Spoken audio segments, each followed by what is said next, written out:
मेरी सास हर रोज़ अपने बेटे के कमरे में रात को जाती, काफ़ी देर तक उसके साथ समय बिताती। जब तक वह सो नहीं जाता, वापस नहीं आती। मैं कई दिनों तक यह देख रही थी। जाने कौन सी बात है जो मुझे पता नहीं थी। मैं मन ही मन परेशान होती रहती थी। मुझे लगता था ज़रूर कोई ना कोई बात है जो ये लोग मुझसे छुपा रहे हैं।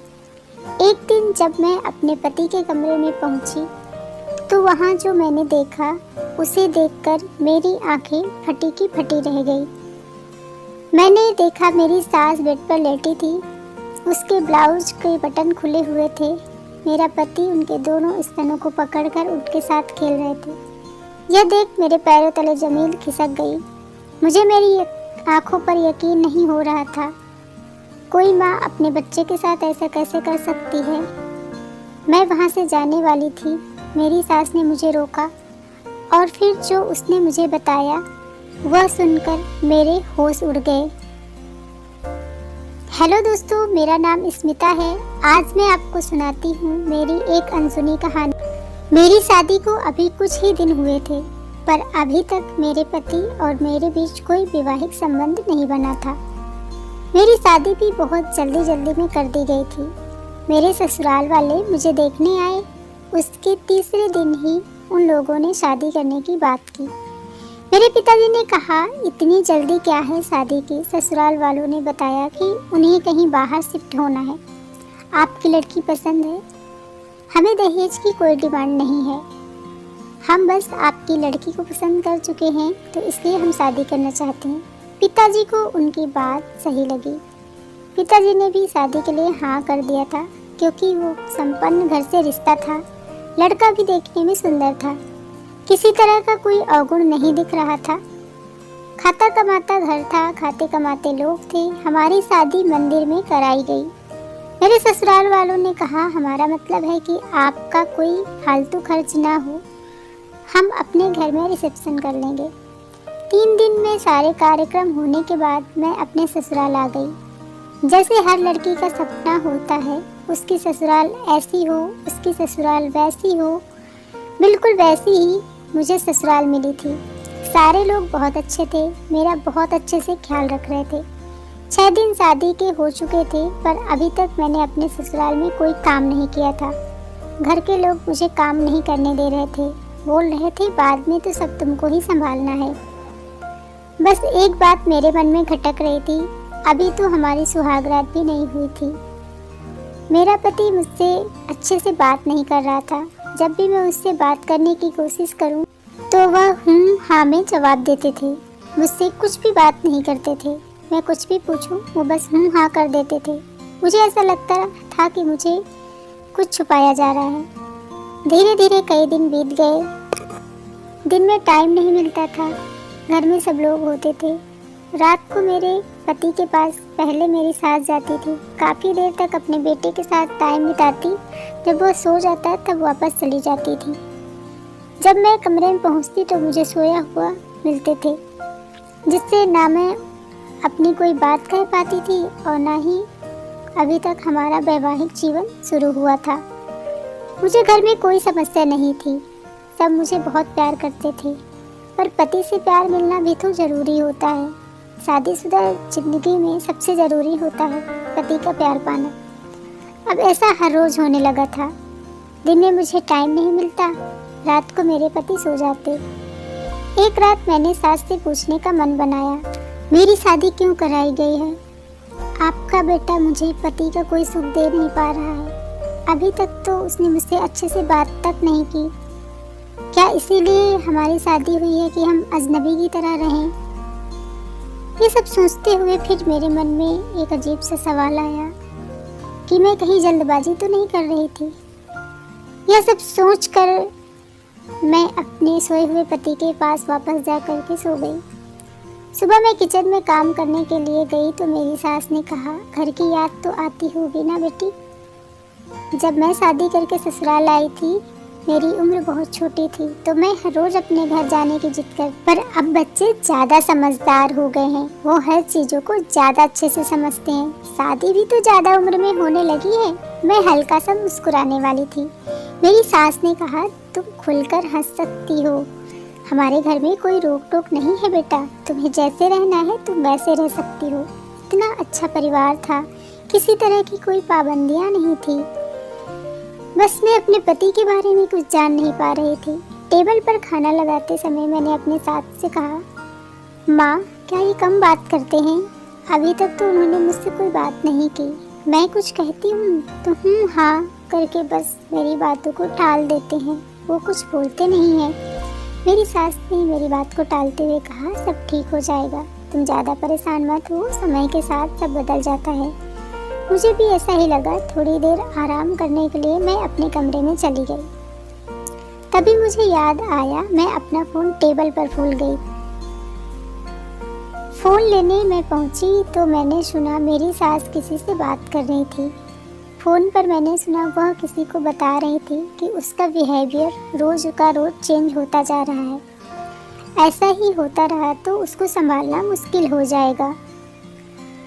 मैं पहले थोड़ी देर तक समझने की कोशिश कर रही थी कि किससे बात हो रही है। मुझे यह तो पता नहीं चला कि किसके बारे में बात हो रही थी। बस इतना पता था कि मुझसे कुछ छुपाया जा रहा है जो मुझे पता होना चाहिए। मेरी बेचैनियाँ अब बढ़ने लगी थी। मैंने सोच लिया था आज कोई न कोई बहाना करके मैं पहले से अपने कमरे में जाकर लेट जाऊंगी। फिर देखती हूँ मेरी सास कैसे मेरे पति के पास देर रात तक बैठती हैं। मैंने आज ऐसा ही किया। सर दर्द का बहाना करके मैं बिस्तर में लेट गई। पता नहीं कब मेरी आंख लग गई। रात को मेरी नींद खुली तो मेरे पति कमरे में नहीं थे। मैं थोड़ी परेशान हुई। मैं उन्हें ढूंढने के लिए दूसरे कमरे में गई तो मैंने देखा स्टोर रूम के बगल वाले रूम में जो गेस्ट रूम है वहाँ पर मेरी सास को बाहों में भर के मेरे पति लेटे हुए थे। मैंने खिड़की से देखा तो मेरे पैरों तले से जमीन खिसक गई थी कि कोई माँ बेटा ऐसे कैसे कर सकता है। इनका ऐसा संबंध है क्या? इसीलिए इन लोगों ने मेरी शादी कराई थी? खुद ऐसा संबंध रखते हैं? ये सारी बातें मेरे मन में बहुत तेजी से चलने लगी। उन्हें देखकर मैं वापस अपने कमरे में चली गई। अब मुझे नींद नहीं आ रही थी। मैं सुबह होने का इंतज़ार कर रही थी। मैं बेचैन थी कि मैं सुबह सबको ये बातें बता दूंगी। फिर मेरे मन में ख्याल आया कि कोई मेरी बात क्यों मानेगा। आखिर माँ बेटे का रिश्ता है। ये सब कोई सोच भी नहीं सकता जैसा उन्होंने किया है। मैंने सोचा पहले सारे घर वालों को एक साथ इकट्ठा करके इनकी सच्चाई दिखाऊंगी। फिर दोनों का जो भी रिश्ता संबंध होगा वो सामने आ जाएगा। फिर इनसे उनकी बातें की जाएगी। वह मेरी असली माँ की तरीके मुझसे हमदर्दी जताती हैं, बात करती हैं और पीठ पीछे ये सब करती है। आज रात मैं बिना खाए ही सो गई क्योंकि मुझे दोनों को रंगे हाथ पकड़ना था। आधी रात को जब मैं अपने सास के कमरे के दरवाजे पर पहुंची तो मैंने देखा मेरी सास का ब्लाउज खुला हुआ था। वह अपना ब्लाउज खोलकर लेटी थी और मेरा पति उनके स्तनों के साथ खेल रहा था। यह देखकर मेरा पूरा शरीर कांप उठा था। मैं घर वालों को बुलाने के लिए जैसे ही बाहर निकलने लगी, मेरी सास ने आवाज़ लगाया, रुको, अंदर आओ। मैंने कहा पहले पूरे घर वालों को मैं आप दोनों की असलियत दिखाऊंगी। मेरी सास ने कहा सबको पता है, तुम अंदर आ जाओ। मैं कमरे में पहुंच गई। मेरी सास उठकर बैठ गई। फिर उन्होंने अपनी साड़ी सही करके मेरे पति को एक दवा देने लगी। दवा खाने के बाद मेरे पति सो गए। फिर मेरी सास ने मुझे बताया जो तुम समझ रही हो वैसा कुछ नहीं है, मेरा बेटा है। कोई माँ अपने बेटे के साथ ऐसा हरकत नहीं कर सकती और मेरी मजबूरी है। कुछ दिन पहले बिजनेस में लॉस होने के कारण इसे दिमाग का दौरा पड़ा जिससे यह बच्चों जैसी हरकतें करने लगता है। पहले तो थोड़ा था पर अब इसका बिहेवियर हर रोज़ बदलते जा रहा है। मेरे डॉक्टर से बात की तो उसने कहा कि वह जो कहता है करने के लिए उसके साथ वैसा ही करो, नहीं तो पागल हो जाएगा। आज जब मैं उसको सुलाने के लिए आई तो वह दूध पीने की जिद करने लगा।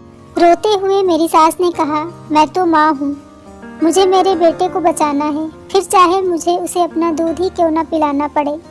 मैंने कहा, आपने मुझसे पहले क्यों नहीं बताया इन सब चीज़ों के बारे में? आपने धोखे से मेरी शादी करा दी जब आपको पता था आपका बेटा ऐसा है। सास ने कहा, शादी भी हमने डॉक्टर की सलाह पर की थी। डॉक्टर बोल रहा था शादी कर दो, हो सकता है इसका कुछ बिहेवियर चेंज होने लगे, वह आपसे लगाव छोड़कर अपनी पत्नी की तरफ ध्यान देने लगे, क्योंकि अभी सिर्फ 2-3 साल की बच्चे की तरह ही यह बिहेवियर करता है। यह सब सुनकर मेरा पूरा शरीर कांप रहा था। अपने स्वार्थ के लिए इन लोगों ने मेरी जिंदगी बर्बाद कर दी थी। सब कुछ जानते हुए मेरी शादी पागल इंसान से करा दी, केवल किस लिए? अपने स्वार्थ के लिए। अब मैं वहाँ पर खड़े खड़े सोच रही थी कि मुझे आगे क्या करना है। दुनिया में कितने ज़्यादा स्वार्थी लोग हैं। इन्हें पता था कि इनके बेटे की दिमाग की हालत अच्छी नहीं है, फिर भी इन लोगों ने ऐसा किया।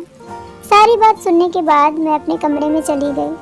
मेरे मन में तूफान उठा हुआ था, क्योंकि अब मैं ऐसी ज़िंदगी तो नहीं जी सकती थी। मुझे फैसला करना था अपने लिए। परिवार मुझे बहुत अच्छा था, बहुत ज़्यादा प्यार करता था, वह सब ठीक है, पर इतनी बड़ी ज़िंदगी बिना पति के प्यार के काटी नहीं जा सकती। किसी तरह सुबह हुई, मैंने अपना सामान पैक किया और सारे घर वालों के सामने अपने घर छोड़ने का कारण बताकर वहाँ से चुपचाप चली गई और अपनी नई ज़िंदगी की शुरुआत की। यह थी मेरी कहानी। जीवन में सब चीज़ें ज़रूरी होती हैं, चाहे वो प्यार हो, आत्मसम्मान हो या फिर भरोसा।